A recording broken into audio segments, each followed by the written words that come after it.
sim e. O que você vai ouvir eles dizendo é coisas como: costumávamos pensar em um elétron como um pedaço de massa com carga, mas não falamos mais sobre isso dessa forma. Agora falamos sobre o elétron como um ponto, com os atributos de massa e os atributos de carga.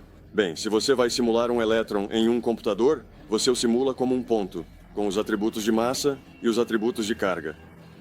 Aí, eles estão tendo que abordar a física como uma realidade virtual é baseado em informações, atributos da informação, e não em um ponto de vista materialista de massa e espaço e assim por diante. O espaço é uma computação e você descobre, sabe, quando olha para a mecânica quântica, você percebe que a coisa fundamental que está na raiz disso, que faz a diferença, é a informação. A informação é a chave? Então, os experimentos de física moderna estão trazendo a teoria. Para realidades virtuais, é aí que estão as respostas.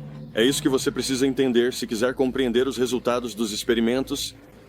Então, passou de ninguém levar a sério para um conceito realmente sério dentro dos departamentos de física em todo lugar.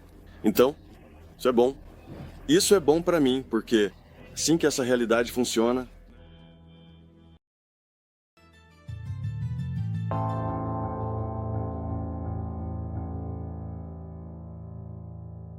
então, dado que isso é uma realidade virtual, vamos começar com essa suposição, apenas para esta discussão, que é uma realidade virtual.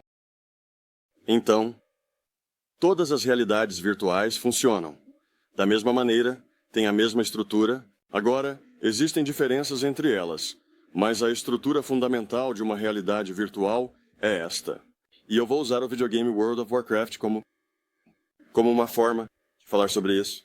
No videogame World of Warcraft, há duas coisas importantes a serem observadas. Uma é que existem três principais componentes. Um desses componentes é o computador. Há um computador que está computando a realidade virtual. O segundo componente é a própria realidade virtual. Esse é o computado. Realidade, e isso está em um disco rígido. É uma realidade dinâmica, mas é apenas informação de dados no disco rígido. E então o terceiro componente é o jogador. A realidade virtual requer um computador e um jogador. E, na verdade, o computador e o jogador são as únicas duas partes ativas. Então, o computador cria realidade virtual.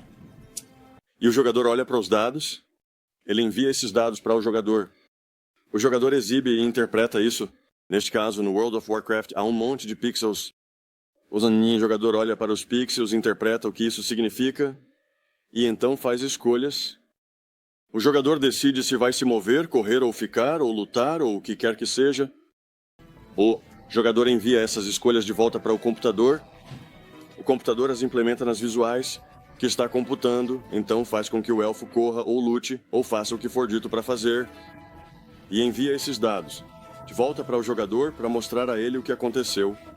O jogador faz mais escolhas, então é realmente uma troca de dados entre o jogador e o computador.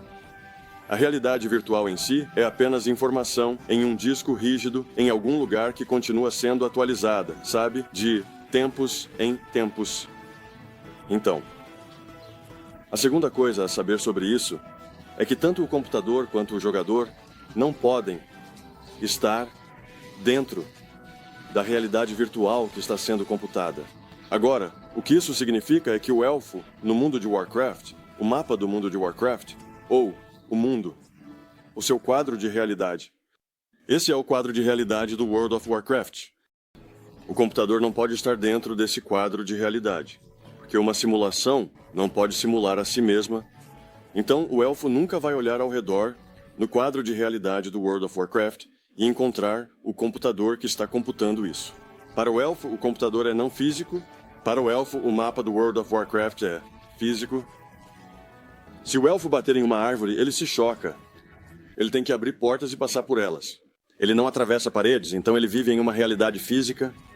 O computador é físico para ele. E o jogador... Sim, e o jogador é físico para ele da mesma maneira.